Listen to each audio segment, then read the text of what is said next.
All right, let's get started with where we left off. From the Labour Party suspending Kingibe, Alex Otia, and 4 others as well. Nigerian poll, you say, then the party itself is on self-destruct mode.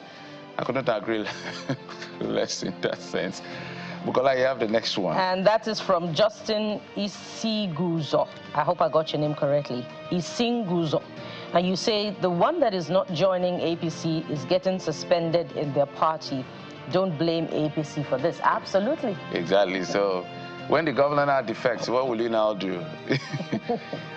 In fact, they've been on the suspension spree. I remember when the lawmaker, the senator that is in charge of Chairman Ethics Committee, I've forgotten his name, from Edo State, because of the handling of the Natasha issue. I believe. Yeah. They were planning to also suspend it. Like Abure people, they are high on suspending people. So I don't know what these guys are trying to achieve. Justin Isiguzo. I'm taking that one. So okay. Mr. Icon is next. Okay. That's how will a party suspend their sitting politicians? Even if Oti forms a party and names it losers in Abia State, he'll still win. Wow, what level of confidence is this? It's heightened confidence, if you will. Well, the last one here, is it as attributed? It's not. Abure can't suspend any That's party from Mr. Icon. Actually, that's from Mr. Icon. So let's go on to the next one. No, that's it. Yeah. You can read that one. On to the next talking point. And this is in sports. Victor Osimhen's accuracy in hitting his jersey number 45, where it appears on the screen. So let's have that video.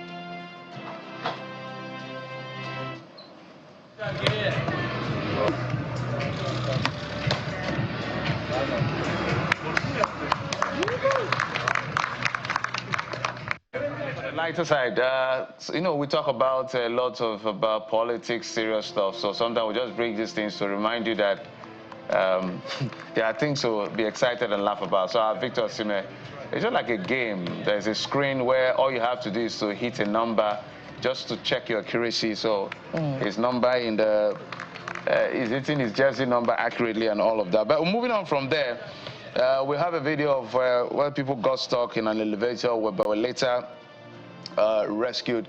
If we could move on to that. And do you know that, Bukola, do you know that when I see elevators, I used to imagine these things. It's a bit traumatic. Like, what could happen? You know, what if there's power failure and you get stuck somewhere? I remember that doctor who was on her housemanship, her name escapes me now, who got stuck in the elevator, but she never lived to tell the story. That elevator actually collapsed. Yeah, it collapsed. And I had my heart in my mouth as I watched this ahead of this morning's broadcast.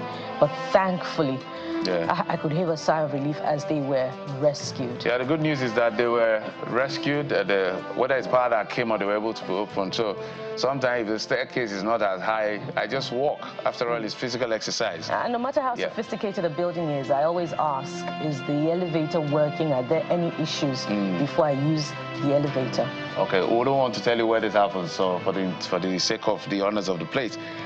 Okay, let's talk about some man who is it Yokozuna, they call it, punching above his weight, but a man attempting to carry. So that's where you see, you know, this is what rural people go through. So that's like a tree-size log. This is what a machine should carry. So you see what's going on. God have mercy.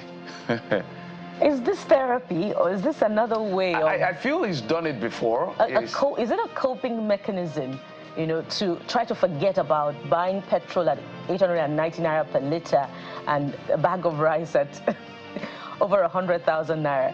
Because I really do not understand this.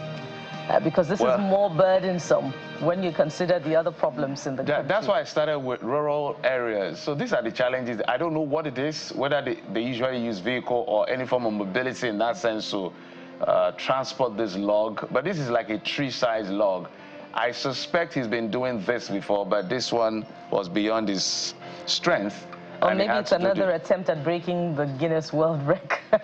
You know, I could understand yesterday's performance by people from Ondo State who embarked on the, you know, the tricycle race. I could understand that, but this, I really do not understand it. But okay, let's go to the next one.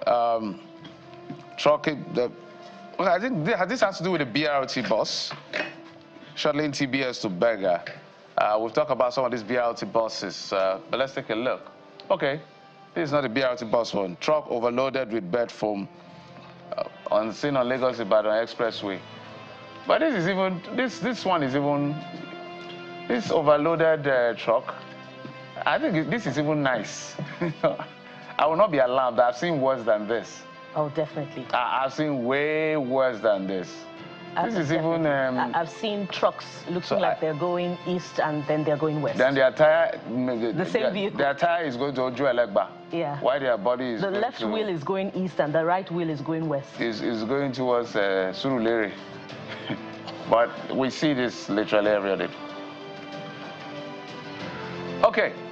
I think that's as much we can take as far as what you're saying on trend is. And so we will take a quick break from here and we'll get to our very first conversation for the day right here on the program. So it's back. We're talking politics. We're talking drugs. We're talking several things. And the gentleman has joined us. You'll like him. I promise you that. Join us in just a moment. We'll be right back.